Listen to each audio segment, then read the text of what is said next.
past, we were primarily thinking about physicians. How do we reach them? And then we started transitioning into how do we prompt the patient to ask for, the product and to basically prompt a dialogue. In today's market, it's changed dramatically. What we see is a market that is really bifurcated. On the one hand, we're looking at chronic diseases and reaching, physicians and all the stakeholders that are impacting those chronic diseases on the one side. On the other side, we're looking at rare disease, where we have completely different stakeholders, in terms of helping the patient.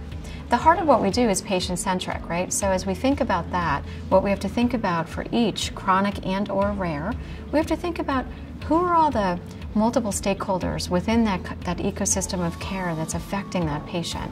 And then how do we reach each of those stakeholders with information that's going to really prompt patient support in terms of the product and marketing the product and all the various pieces of support that they may need. So what's critically important for that agency-client relationship is to understand, one, the market, and then two, how do we strategically deliver that content across that ecosystem of care. The first thing we want to think about is, what do healthcare professionals like to do? They like to learn.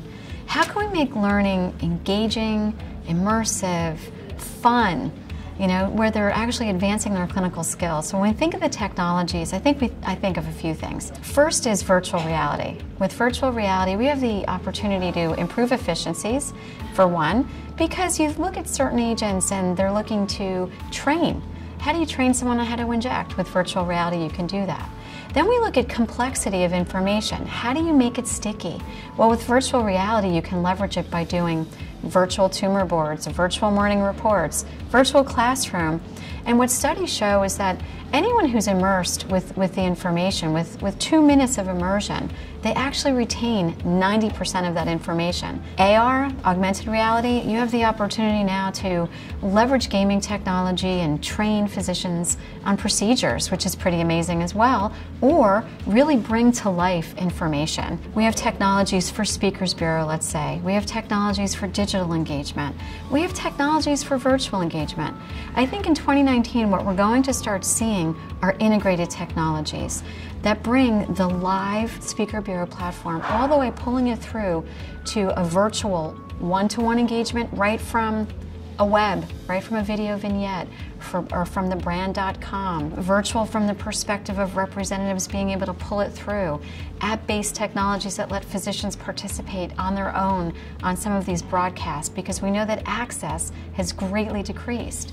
And then in addition, I see a technology that's going to be integrated all the way through, if you will, live planning, virtual delivery, and then on the back end, pulling through non-personal content by way of following through on delivering that content real-time, real world.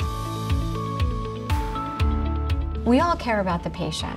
So my dream come true would be to help patients get access to game-changing medications across chronic disease, across rare disease, and really removing the barriers for patients having the ability to afford them, removing the barriers for patients having the ability to access them through payers, removing the barriers for physicians being able to learn about the medication, so that at the end of the day, what we do is help advance human life.